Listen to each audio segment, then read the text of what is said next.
to the fall year. I will say a little bit about what I said over the other. Was anybody over at the other session this morning when I spoke? Good, you missed that. But welcome back to the fall. I would say welcome back to teaching, but most of you have been here teaching over the summer, or you were online teaching, or you were prepping for classes. So, you know, in higher education, we don't really ever rust. So we don't really ever stop. It doesn't ever go away. A lot of us don't take long vacations, luxurious vacations on cruises, you know, like they think we do because we have vacations. So, welcome back. We're very happy to have you here. I'm here just to brief you on a few things. I've just got a couple of items, and I know Jim's got a slide he'll put up for me right there. Well, first I'm gonna talk a little bit about the new rooms. Has everybody been to both the centers now? Yeah. Have you seen the new huddle rooms over at the HSC building? No. If you haven't gotten over to HSC, you got to go over to HSC and check out those rooms. We have some cool rooms over there. We have 2 huddle rooms now, and then we have actually a office room, a room with a table that seats about 6 students and you. Has a television, you know, so you monitor, so you can hook up your computer to it. So you can have a small discussion group come in with you, bring in your students.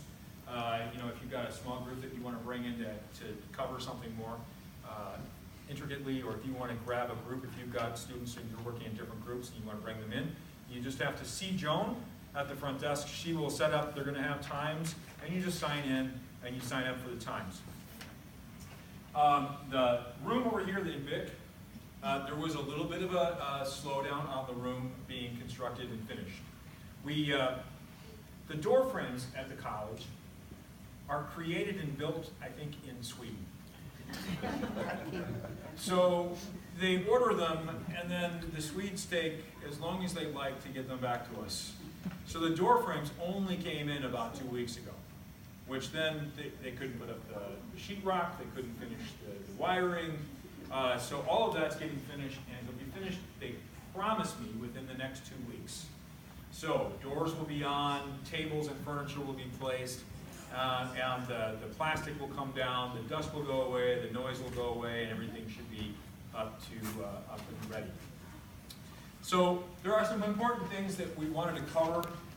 You know, Jim and I have talked about this in the past, and wanted to definitely talk about this today, about the space in the adjunct faculty centers and the new huddle rooms.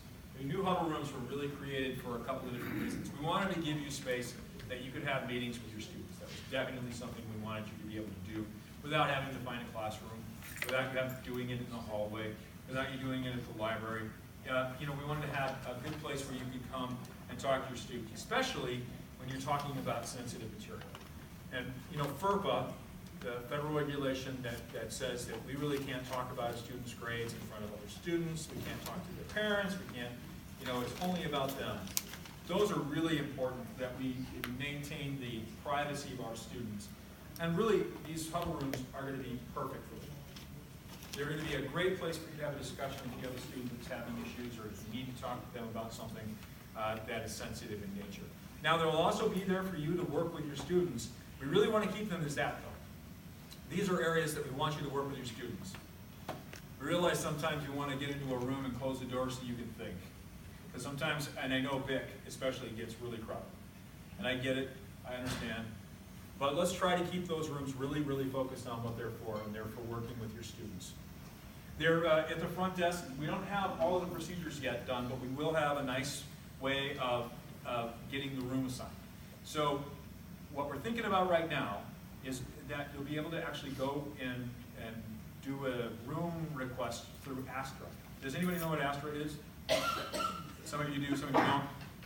We will definitely have training on what you do with that, and how to get into it, and what you do with it. But Astra is the way that you get a room, any room, in the system. Why are you looking at me like that? Because Astra's brand new. Yeah. Yeah, they just put it in the cloud. It's brand new, super quick, slick. Better than what it's there. Oh yeah. Okay, Yeah. you have to sell me on it. I'll If he promise. sells me on it, I'll sell you all on it. I And promise. you know, the beauty is that CSO, centralized scheduling, they report to me, so if it's not slick, Good. we'll fix it. Yes. All right? I love But it. This is one of the ways that we're hoping to keep it easy for you to access it, easy for you to get the room assigned when you need it, and give people the ability to get the rooms without having to worry about if there's somebody not at the front desk, right? So, all the rooms will be equipped. They'll all have a computer. They'll all have a monitor. What we've done with the room over here in Vic is we put the monitors on the wall, and so that the table just has a wireless keyboard and a wireless mouse. So that way you have the table space. And if you don't want to use the table because you're meeting with your student, you don't need the computer, you can move things off the table. Makes it a lot easier than having a desktop up on the table or on the floor, so you don't have to worry about kicking it. It's these little computers that are mounted to the wall. If you've seen them, they're little square computers now. They do have a place for you to put a memory stick in, so you can actually bring in stuff and plug it in.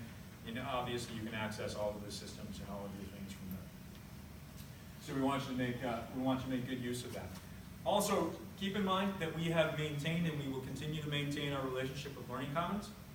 And so if you need to meet with students and you want to have, and this is a really good idea about this, if you needed to have someone take an online test, Learning Commons would be a perfect place for you to set that up. If you're not having them take it in the testing center, right? You can have it, you can meet with them. If you're going to meet with them and let them take the test and you're going to be with them and it's an online or a web-based test, Learning Commons is a great place.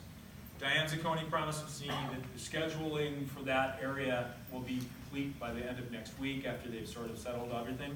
So you'll be able to start making appointments in the hours that they have designated. Has anybody used Learning Commons yet? A few? Okay. So the Learning Commons, you know where it is, right here, right down the left. This is a really great idea, right? If you bring your students there, if you want to have a meeting with your students, you actually can introduce them to the Learning Commons folks, who then can be, they're there for them, right? So it's just another way of getting them into the Learning Commons. And we know that if they go to Learning Commons, if they're getting B's, they get A's. So we know that. And the funny thing is most of our B and A students use the Learning Commons, and our students who are struggling tend not to. So we really want to get them acclimated to using that. A couple of things. So we want to be careful, like I said, about having conversations out in the work area. What we're going to do in Vic is there's going to be some chairs right out the door. Once we get it all, you guys, I'm sorry, I don't have the schematics up for you right now. We don't have that, Jim, do we? No. Okay. Imagine the Vic room over here, right? This is my piece of paper. This is the Adjunct Faculty Center over there. You have your front entrance up here, and there's going to be a new side entrance over here where you're going to be able to get into this is where you're going to want to bring students through. So that will be where you'll come out, you'll get your room, you'll have your room set up. Your students should be waiting for you out in that area out there. That would be where we would want to have the students. This is all going to be evolving as we do it, right? This is something new. We don't have that all set up yet. It's going to be a little confusing probably at first, but we'll get through that. And then we'll rely on everyone in this room to help bring on the other 1,400 people who teach here, right? So I appreciate that. I'm going to use you guys as my help. So yeah, Jim and I kind of put this together. Jim did the work on this, but we've talked about this for a long time. We want to make sure that we don't have people getting into the rooms to camp out for the afternoon or have lunch. It's not what they're for, so we want to make sure that we don't do that. But otherwise, this area is really yours, and we really want you guys to embrace it and use it and enjoy the new facilities. I think it's going to be great. What else was on my list? All right. So the assistant dean search. Yes. I am down to 3 candidates that are meeting with me next week. Those 3 candidates are going to meet with me, and then they're going to meet with the Office of Adjunct Faculty Support Team. And from their review and my review of the 3, we had 79 candidates. 79. And we whittled down to 15. I stayed out of it. I stayed out of it on purpose. I will tell you that I stayed out of the committee until the very end because I know a lot of the people who applied, and I felt it was inappropriate for me to stand in and be someone that was taking that, because I wanted it to be really fair. Because I know people, and I would be like, well, I want to bring this person, and this person, and this person. And I wanted to make sure that there was a committee that was a good, solid committee that could bring in the candidates, and that we could get those candidates into the system. Once we get that assistant dean on deck, I've got some training to do with that individual because obviously we lost that opportunity. Does anybody know where Mark is? Mark Collins, Dr. Collins? He is at Valencia. He is the Dean of Social Behavioral Sciences and PE at Valencia. He's doing really well, and we're really excited for him. His family moved down there a year ago, and so it was real tough for him because he was flying back and forth, and so just luck, not luck, but his good fortune finally to find a position down there and get down there, and we're really excited for him. I miss him.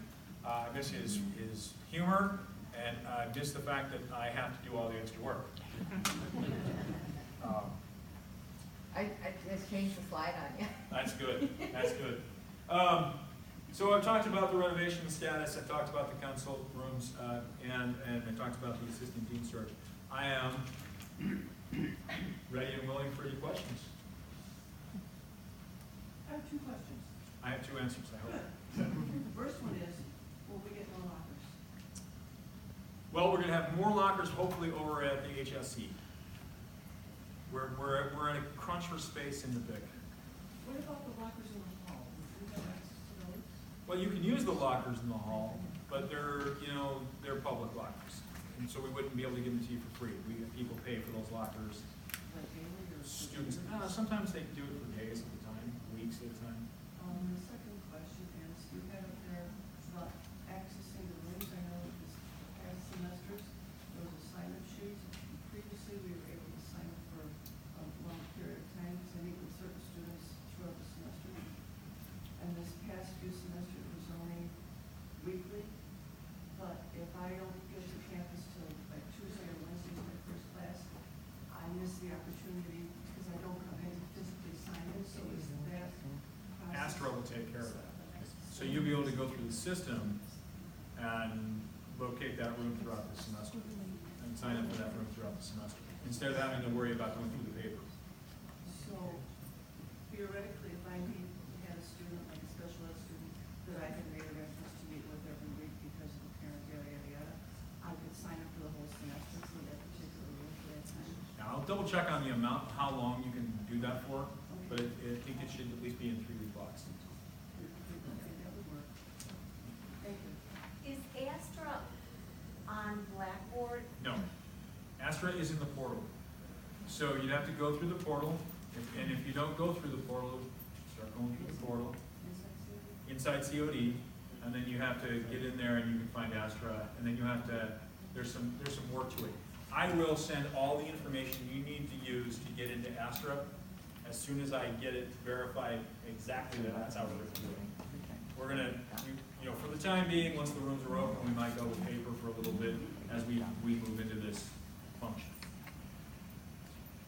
So in HSC, the mailboxes, I know that you redesigned it, or it was remodeled, but I don't recall there not being mailboxes. So there weren't mailboxes this summer, and Joan said, well, they're changed every semester, which I don't Yes. recall. Is there something new with the mailboxes, because I don't have them currently? well, I know the mailboxes broke, and I had to buy new mailboxes. So they're supposed to be up. I don't know where they stand on the mailboxes for HSC. Because I communicate with students. They do about redo them my every mailbox. semester. Yeah. They do redo your mailbox every semester, so you might move depending on your name and who gets put into your division. So every semester, I know BIC better than I know HSC, but HSC does the same thing. I don't remember mine ever changing before you remodeled it, in 4 years. So the best thing to do is to talk with Joan, and the mailboxes should be, if they're not up yet, they should be up soon. We're doing it right now, is it? Yeah, she said they're all good, in HSC, the mailboxes are all gonna be up by Friday. Okay. Average. Yes. So, typically, adjunct faculty, I receive emails consistently from full-time faculty in my division, the department. Yep. Anyway, so with the dean change this summer, I found out through someone outside of COE, so I didn't know about it. And there were certain logistical things that I needed, so. So you're in health sciences? Nursing. Nursing. Was that intentional? Or It was not intentional, it was, Because it was assumed that it was a sensitive issue, oh, the dean's not here, so I just wanted to clarify, should we have gotten an email, is that done? yeah, you should have gotten an email. It was just an oversight, and I apologize. So, there was a quick decision that took place over in health sciences in the nursing section. So things took place, they took place fast, and so now Marianne Honeycutt is running the health and biological sciences, but Deborah Gurney is the new director for nursing, and you should be getting information from her. If you're, okay, so I will wrap up with them and make sure that they know that they have to be getting the adjunct faculty, but when they send things out. Is there a job search going on yet for a new dean for health sciences? I'm currently working on putting it into the system today. Okay, all right. Yeah. Since you recused yourself from the search for the assistant deans, associate dean, does that make you the Jeff Sessions of COD? Yes. Different political party though. I have a question about the Health Science Center. The newly renovated room is really nice, but when you're working on the computer, there's hardly any room. Right. If you're putting any grades or you're doing something with the computer, you can't put anything in between because on the right side there's the mouse. Okay. That takes all the space. On the left side there's another mouse for the other computer. We hardly have any room actually to work with. There's no work. Okay. And that's how I feel, but I don't know about the other faculty. But now there's no work area, it's just back-to-back seats. So what I'll have, So my question is too late now or something No. else can be done? we can always do things. Okay. Nothing is bolted down to the ground. I mean, they were so huge, the work areas, Yeah. now there's like just your space and the keyboard. So we tried to make as much working space as we possibly could because we're crunched for space. And so while our feedback from CODAA and from other adjuncts has always been, there's not enough computers and not enough workspace. I know that, but we went off of what we got for that. So, but we can actually, I'll have a survey sent out. I'll have the group send out a survey. We'll get some feedback from you guys on what you'd like to see, make things more comfortable, make more things user-friendly in those rooms, and I'll be fine to move things around. We can always take away a station. That's not a hard thing to do, to make more room if that's a possibility. I just need to go back over there and take a look and see. Even a counter by the computer, because there used to be by the copier, that nice counter where you could put your materials and someone else could use the copier. Now there's nothing at all. I will The definitely files look into that. are over on the other side of the room. It doesn't seem all that powerful. Well, we tried to make that room a more pleasant room. We tried to make that, we tried to make it more user-friendly. We also tried to mimic the room that was over here in Vic. So, and we tried to get it out. So we can always adjust. That's the beauty of it, right? So it's not like it's a permanent thing. I'm in the Macintosh building. Is there a huddle? You don't have a huddle space in the Mac building yet. I mean, you have that one office space back there. If you're using, I don't know if you use that space, the adjunct faculty space at Mac. On the first floor? Yeah. So there's that space there. I have not been able, that's something that we could look at down the road, but we don't have a huddle space yet. A little hard on the arts too, because what do you do for an art if you want to bring someone in? You need to have a bigger space. But it's something we'll look into. Other questions? You guys are quiet. I know it's afternoon, right? Need another cookie. It is nap There's still time. a few cookies left. All right. I just want to thank you all for your dedication. And you remember that you guys are the bulk of our teaching faculty here at the college. You are the front lines with our students. We really, really, really do appreciate you. We really, really, really want you to be here. And we really want to make it a pleasant place for you to be and work and convenient for you to work. So we're really, we're striding hard to get to those places. Of course, we can adjust. We can make changes to the things that we do. They're not, like I said, permanent. With a few walls. The walls are permanent. Seats aren't. All right. All right. You're always welcome to stop by my office. My office is up on the 3rd floor of the BIC, in the corner by the meteorological science division area. I'm in academic affairs, but I'm in the back. I like being in the back. In the back, right? But come by and say hi if you want. I'm always willing to talk about teaching. I love that. I love talking about teaching. I love talking about your classroom. I love talking about your students. issues, problems, needs, just want to say hi. All right? We're working on, you know, plowing will be bad, parking will be terrible, students will be here next week. Enjoy.